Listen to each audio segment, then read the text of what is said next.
자, 제가 이번에 가지고 온 종목은 셀트리온을 가지고 왔습니다. 일단 좀 오늘 많이 올라가는 모습이 보여졌어요. 물론 지금 약간의 조정이 나왔기 때문에 야, 이거 더 가는 게 맞는 걸까라고 생각을 할 수는 있을 텐데 일단 제가 혼자 머리를 굴려봤거든요. 그래서 제가 어떠한 머리를 굴려서 시나리오를 세워봤는지 여기에 집중해서 셀트리온 하나씩 살펴보는 시간을 갖도록 하겠습니다. 들어보시고 도움된다면 구독, 좋아요, 알림 설정 한 번씩 눌러주시면 감사하겠습니다. 자, 일단 어떤 내용 나왔냐? 지금 셀트리온 합병을 본격적으로 시작한다라고 하는데 제약은 쏙 빼고 셀트리온이랑 헬스케어 먼저 진행한다 얘기 들려오고 있죠. 그랬을 때 뭐 각각의 역할은 있겠지만은 전 딱 이 생각 들었습니다. 시가총액이 셀트리온이 20조고 헬스케어가 10조고 제약이 2조였나요? 그러다 보니까 그냥 덩치 큰 거부터 머리 아픈 거부터 먼저 해결을 하자라는 생각으로 이렇게 했던 것이 아닐까. 이 세 개를 이렇게 합치려고 하니까 너무 계산도 복잡해지고 막 하는 부분이 없잖아 있는 거예요. 거기다가 올해 하반기 같은 경우에는 어떤 거 나오죠? 이 셀트리온을 먹여 살리고 있는 램시마 드디어 미국에서 허가 나올 예정입니다. 물론 시판까지는 내년으로 보긴 해야 되겠지만 올해 하반기에 기대할 수 있는 내용이 이렇게 남아 있다라는 거예요. 그러면 더 복잡해질 수 있으니까 일단 빠르게 가기 위해서 이렇게 진행을 하는 것이 아닐까 생각을 할 수가 있는 것이죠. 그리고 이 합병이 끝나는 모습이 보여지게 된다면 헬스케어가 이 해외 유통을 직접 하고 있는 회사고 셀트리온 같은 경우에는 연구개발하고서 로열티를 받는 회사이기 때문에 이 중간에 들어가는 비용이 없어진다라는 걸 생각을 하면은 시너지도 굉장히 많이 나올 수 있는 것도 기대를 해볼 수가 있겠죠. 위탁 생산, 주문 넣으면 생산해 주는 겁니다. 그러면 어떻게 보면은 이 원가율을 낮출 수 있기 때문에 제약도 보는 게 맞기는 하지만 그래도 이 부분이 조금 더 시너지가 나지 않을까 생각을 하기가 괜찮은 거죠.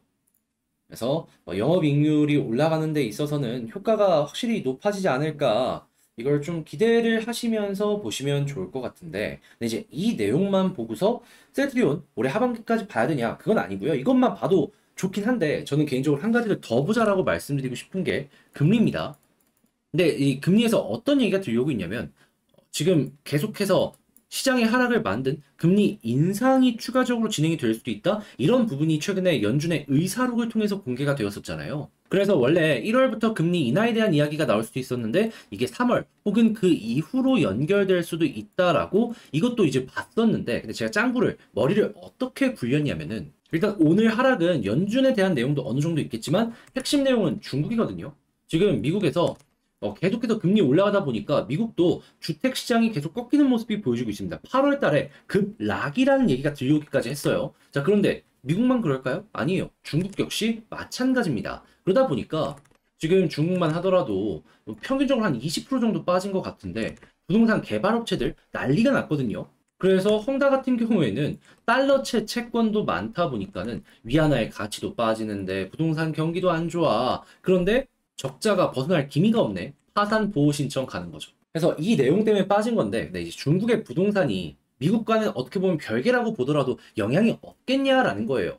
저는 분명히 영향이 어느 정도는 있을 거라고 생각을 하거든요. 이걸로 인해서 지금 가뜩이나 이 미국 부동산 8월달 꺾이는 모습이 보여지게 된 다음에, 다시 8월 부동산 꺾이는 모습이 보여지게 되었는데, 한 번 더 꺾여 급락이 나오게 돼. 그러면 지금 이 미국의 지방 은행들 있잖아요. 최근에 피치가 신용등급을 강등하거나 강등할 수 있다라는 경고를 하면서 그 이유에 대해 말했을 때 고금리가 유지되면서 실적이 빠진다라는 게 첫 번째였고 두 번째 같은 경우에는 몇몇 기업들에서 이 상업용 부동산 있죠. 여기서 단기적인 손실이 많이 발생을 했기 때문에 이것 때문에 그랬다라고 했는데 더 커지지 않겠냐라는 거예요. 그러면 최근에 실리콘밸리뱅크 파산이 있었던 만큼 이에 대한 불안감 연결되지 않겠습니까? 그러면 실리콘밸리뱅크도 연준이 어떻게든 막으려고 했었다라는 걸 생각을 하면은 이번에도 최악으로 가려는 건 조금 조심을 하지 않을까. 그러면 뭐 고금리는 유지가 되겠지만 금리 인상은 약간 물음표를 띄는 사람이 많아지지 않을까요? 아니, 이게 제 개인적으로 생각을 해본 겁니다. 이렇게 흘러가지 않을까 하고. 그러면 금리 인하에 대한 부분은 먼 미래의 일이겠지만 그래도 인상을 안 한다는 것만으로도 어느 정도의 호재지 않을까라고 생각을 해보기 좋을 것 같고, 그러다가 이제 옆으로 횡보하는 모습이 좀 이어지다가 시간이 흐르고 지표가 괜찮아진다? 어차피 중국이 저런 모습이 보여지게 된다면 경기 침체에 대한 이야기는 자연스럽게 연결이 될 수밖에 없을 겁니다. 그럼 고용시장 안정될 거고, 임금 상승률 안정될 거고, 그럼 인하에 대한 이야기가 빨리 나올 수도 있지 않을까? 그러면 빠질 데가 없는 지금은 뭐다? 저점일 가능성이 높다. 그럼 저점에서 셀트리온 개별적인 호재가 나온다? 연결한다라고 했을 때 되게 좋지 않나요?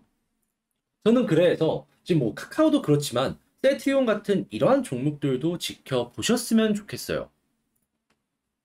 그러다가 이제 이 올라가기 시작을 하는 게 금리 인하가 시작된다라는 부분부터 이제 올라가기 시작하면은 한 사이클을 먹을 수가 있는 거죠. 언제까지? 금리 인하가 끝났다라는 내용이 나올 때까지. 그러면 과거에 어떤 일들이 비슷할 때 나왔다? 한 사이클, 한 사이클.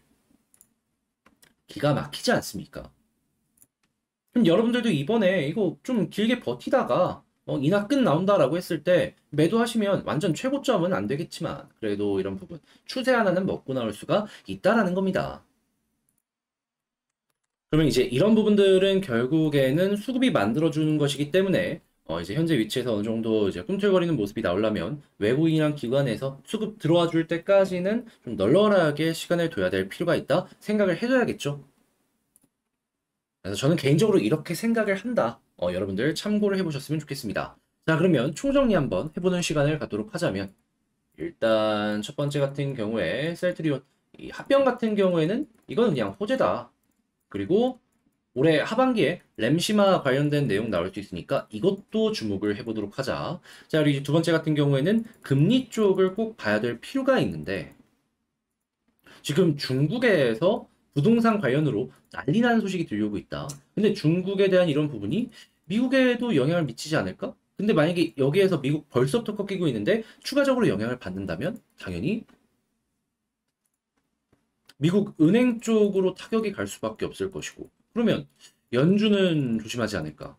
금리 인상은 아니더라도 동결로 좀 길게 가주지 않을까?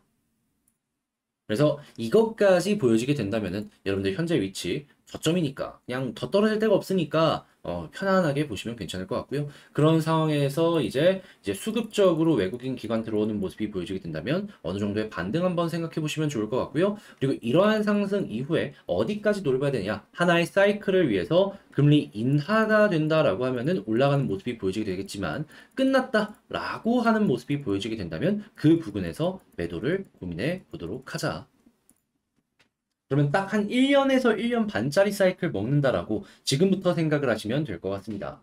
자, 이렇게 해서 셀트리온 분석을 끝내봤는데 어떻게 여러분들께 도움이 되었을지 모르겠습니다. 이 셀트리온 특히나 중장기적으로 보시는 분들이 많다 보니까 이런 내용이 많은 도움이 좀 되었으면 좋겠는데 자, 잘 봤다라고 생각을 하시는 분들이 있다면 구독, 좋아요, 알림 설정 한 번씩 부탁을 드리고요. 자, 여러분들 주말 잘 보내시길 바라며 전 다음에 더 좋은 영상으로 다시 인사드리도록 하겠습니다. 이상 주식 정리해드리는 주정남이었고요. 끝까지 시청해주셔서 감사합니다.